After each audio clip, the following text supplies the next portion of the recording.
Tonight, we witnessed one of the most explosive rematches in UFC history, and the world of MMA will never be the same.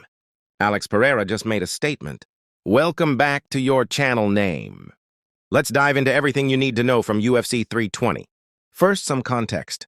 In March at UFC 313, Magomed Ankalaev dethroned Pereira by unanimous decision, ending Pereira's dominant run at light heavyweight. Many considered Pereira's performance underwhelming that night. That loss set the stage for a high-stakes rematch at UFC 320, held October 4, 2025 in Las Vegas. Also on the card, bantamweight champ Merab Dvalishvili defending his belt against Cory Sandhagen. Now the fireworks. In the main event, Alex Pereira roared out of the gate, landing a crushing right hand that dropped Ankalaev at 1 minute 20 seconds into the first round. He followed to the ground and unloaded ground strikes until the ref stepped in. With that, Pereira reclaimed the UFC light heavyweight title in emphatic fashion.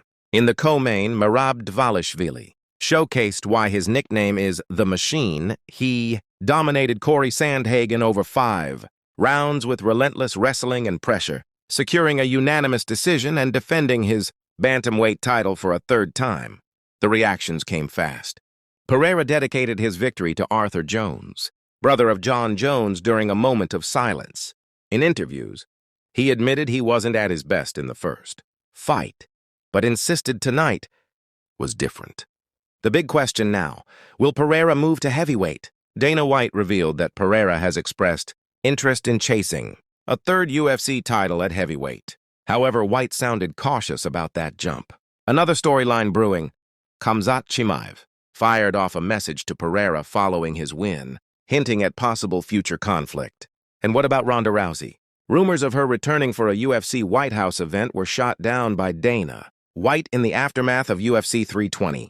Also worth noting, Pereira says he doesn't expect a trilogy with Ankalaev, believing the story will be over now that they're tied 1-1. But as we know in MMA, nothing is ever set in stone.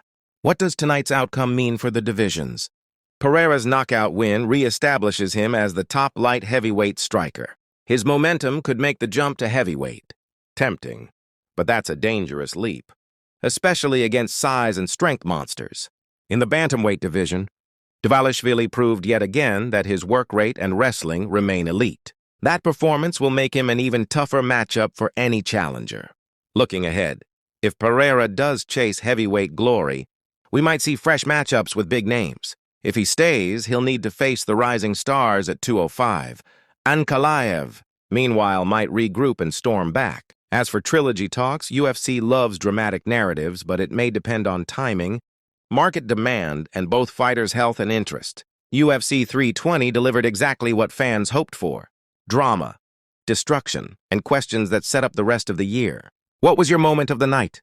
Do you think Pereira should go heavyweight? Who should challenge Dvalishvili next? Drop your thoughts in the comments below. Make sure to like, subscribe, and hit the bell if you want more global sports news. JK Sport delivered without faces. Just pure story and analysis. Until next time, stay sharp and keep your eyes on the fight game.